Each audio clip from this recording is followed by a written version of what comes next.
Let's have a look at one way we could solve this problem. And there are lots of different ways that you could solve this problem, but we're going to look at the sharing method.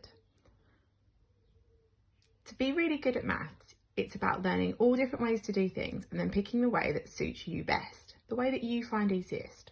So don't worry if you don't do division like this. This is just to give you an idea of a way that you could do it. So my problem is 14 divided by 2. So I know that I've got 14 things and I need to share them into 2 groups. And my answer will be how many are in each group. So here are my 2 groups. Now I have counted 14 bears so that I can now split those bears equally into my 2 groups. Don't worry if you don't have counting bears, you could just use dots in the circle. Making sure that I put the same amount in each circle, then I know that I'm sharing them equally. So I'm just going to split them up.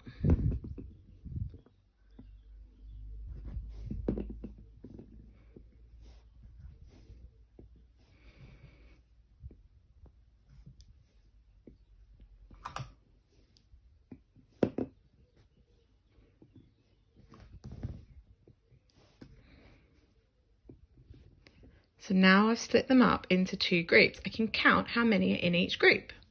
1, 2, 3, 4, 5, 6, 7. I'm just going to double check that this is the same. 1, 2, 3, 4, 5, 6, 7. So I know that if I have 14 things and I share them equally into 2 groups, there are 7 in each group. So here I have a new problem. 18 divided by 3.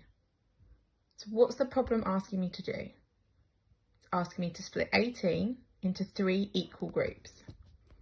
So let me draw my 3 equal groups. 1, 2, 3.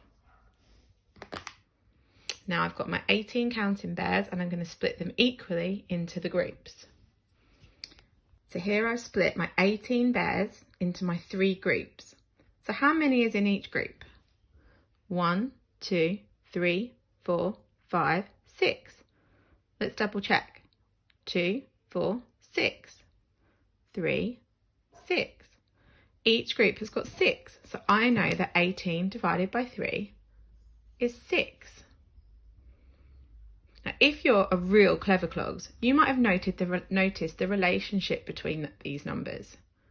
You might notice that if I have 3 and I times it by 6, if I have 3 groups of 6 and I times it together and multiply it, you know that that will give me 18. And then that's because division and multiplication are the inverse of each other. They're the opposites of each other. Which means if I know my multiplication sums, my division sums, I will also know them. We'll do another video on inverse relationships. Could you give these sums a go and show me your workings out?